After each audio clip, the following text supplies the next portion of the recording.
Hello બાળકો, કેમ છો? આજે આપણે ધોરણ 9 ગણિતમાં સ્વાધ્યાય 1.3 અને દાખલા નંબર 7 છે એ શીખવા માટે પ્રયત્ન કરવાના છે.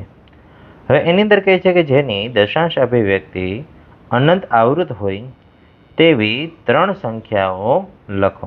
એટલે આપણે અહીંયા એવી 3 સંખ્યાઓ લખવાની છે કે જેની દશાંશ અભિવ્યક્તિ જો આપણે કરીએ, મતલબ કે જો પોઈન્ટવાળા સ્વરૂપમાં ફેરવીએ તો એ સંખ્યા અનંત અને આવૃત થવી જોઈએ.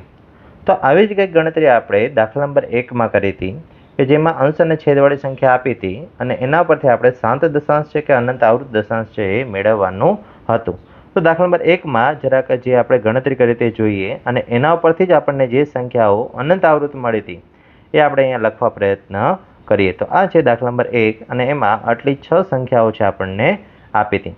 એમાંથી પહેલી સંખ્યા છે એ શાંત દશાંશ હતી. બીજી સંખ્યા છે એ 1/11 એ આપણને અનંત આવૃત દશાંશ છે મળ્યા હતા. અહીંયા જોઈ શકે છે ભાઈ પોઈન્ટ પછી એનું ચોક્કસ સમયાંતરે પુનરાવર્તન થાય છે. 090909 છે એ આવે છે. એટલે 1/11 એ આપણને પહેલી સંખ્યા મળી અનંત આવૃત દશાંશ. પછી બીજી સંખ્યા તો કે 3/13. એમાં પણ જોઈ શકીએ કે ભાઈ અહીંયા 230 769 230 769 એ પાછી ક્રમશઃ પુનરાવર્તન થાય છે. એટલે 3/13 એ પણ આપણને અનંત આવૃત દશાંશ છે એ મળ્યા હતા. અને એના પછી 2/11 એ સંખ્યા એમાં 18 પુનરાવર્તિત થતા હતા, એટલા માટે એ પણ આપણને અનંત આવૃત દશાંશ છે એ મળ્યા હતા. તો હવે આજે ત્રણેય જે સંખ્યાઓ જે મળી હતી એ જ આપણે લખી નાખીએ. અહીંયા કોઈ નવી આપણે નથી લખી, પણ આગળના જે દાખલામાં જે ગણતરી કરી છે એ જ સંખ્યાઓ આપણે લખી નાખીએ. એટલે લખીએ કે જેની દશાંશ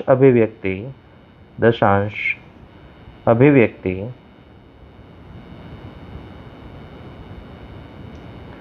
અનંત આવૃત હોય તેવી 3 સંખ્યાઓ નીચે મુજબ છે.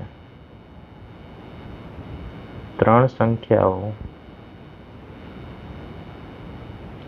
નીચે મુજબ છે. યાદ કરી બાળકો, પહેલી સંખ્યા કઈ હતી તો કે 1/11.